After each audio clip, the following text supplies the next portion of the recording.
Hello, everybody. Orphan care has been at the heartbeat of our church communities for a long, long time. The video that you're about to watch is a powerful testimony of the importance of that initial experience as children enter into the foster care system. Watch this video, then I'll come back and tell you of a couple opportunities that you can participate in to find out more ways in which we can serve orphans in our local community. I've always liked the phrase, "The greatest passions come from the deepest hurts," and for me, this phrase rings true. I entered the foster care system at the age of 6. Starvation, neglect, and physical and emotional abuse were all parts of my story. The day I was removed from my family was the worst day of my life. I was given a black trash bag and 5 minutes to pack up my most precious belongings before leaving my family forever. I felt worthless, hungry because I hadn't eaten that day, and scared because I didn't know where I was going or if I'd be separated from my little brother. If we fast forward a decade and a half to 2016, this is still happening to kids. They're forcibly removed from their homes through no fault of their own. Often they're removed in the middle of the night and given a black trash bag and no support. Because of the lack of foster homes in Washington state, many of these kids are forced to stay in their social worker's cubicle or ride around in a state car while their social worker tries to find them placement. So over and over again, these kids are hearing stories about what just happened to them, and over again, these kids are reliving that they're unworthy and that no one wants them. Believe me, even though these kids may just be kids, this hurts.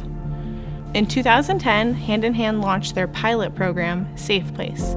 Safe Place is a shelter that cares for kids initially entering the foster care system. So now, instead of riding around scared in a state car, these kids can come directly to our shelter. During their stay at Safe Place, these kids receive new clothes and shoes, new personal hygiene items, and school supplies. They'll receive much needed medical attention and have the chance to be a kid again, which honestly means they'll get spoiled. Often we go to the children's museum, the zoo, or go see a movie. We care for these kids for up to 72 hours, allowing their social worker to find them a good placement. And oftentimes people say 72 hours is not enough, you're not going to make a difference, but it's amazing to see the difference that just that 72 hours makes. So I'll come in on a Thursday night and these kids will be in fistfights over the last cup of milk, or they'll just be screaming on the floor because they're spilled their milk and they're waiting to see how you'll react. But the next time I come in, they're laughing over the spilled milk and they're helping each other clean it up. So it's amazing to see the kids' transformation when they're believed in and they felt loved. At the end of the summer and the start of the school year, we've had lots of kids come in. We've had little tiny babies who are withdrawing from heroin, little tiny freshies.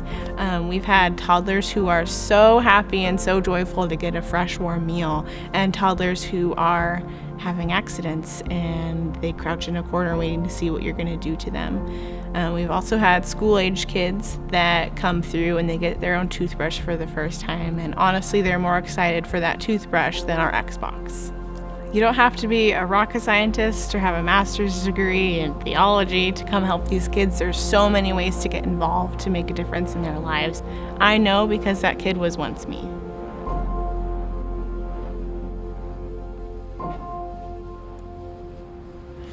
Amber's story is a very compelling one for the need for people to come and care for young kids.